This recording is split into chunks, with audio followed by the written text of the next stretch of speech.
રક્ષાબંધનના પાવન પર્વ પર અમદાવાદ શહેરમાં મીઠાઈની દુકાનોમાં ગ્રાહકોની ભીડ જોવા મળી। રાખડી બાંધવા જતા બહેનો ભાઈનું મોઢું મીઠું કરાવવા માટે મોંઘામાં મોંઘી મીઠાઈ ખરીદી। મીઠાઈ ખરીદવા માટે શહેરની વિવિધ મીઠાઈ શોપમાં ભારે ભીડ જામી, જેમાં વિવિધ પ્રકારના પેંડા, લાડવા, હલવાસન, બોમ્બે બરફી, કાજુ કતલી સહિત અનેક પ્રકારની ચોકલેટ આકર્ષણ જમાવ્યું।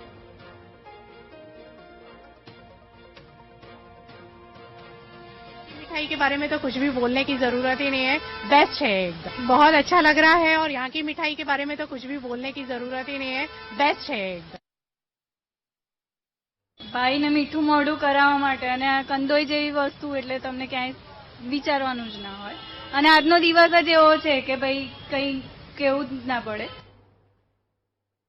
તો નવસારીમાં આંતરરાષ્ટ્રીય આદિવાસી દિનની ઉજવણીની સાથે બિરસા મુંડાની 150મી જન્મ જયંતિની ઉજવણી પણ કરવામાં આવી। આ નિમિત્તે વાંસદા ખાતે વિશેષ કાર્યક્રમનું આયોજન કરાયું, જેમાં ગૃહ રાજ્યમંત્રી હર્ષ સંઘવી ઉપસ્થિત રહ્યા।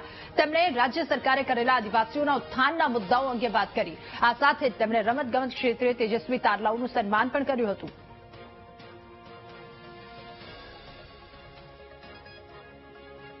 આદિજાતિ સમાજના ખૂબ મોટી સંખ્યામાં લોકો આજે ભગવાન બિરસા મુંડાજીની 150મી જન્મ જયંતિના અવસરે જે ઉજવણીની શરૂઆત કરવામાં આવી છે તેમાં ઉત્સાહપૂર્વક જોડાયા છે।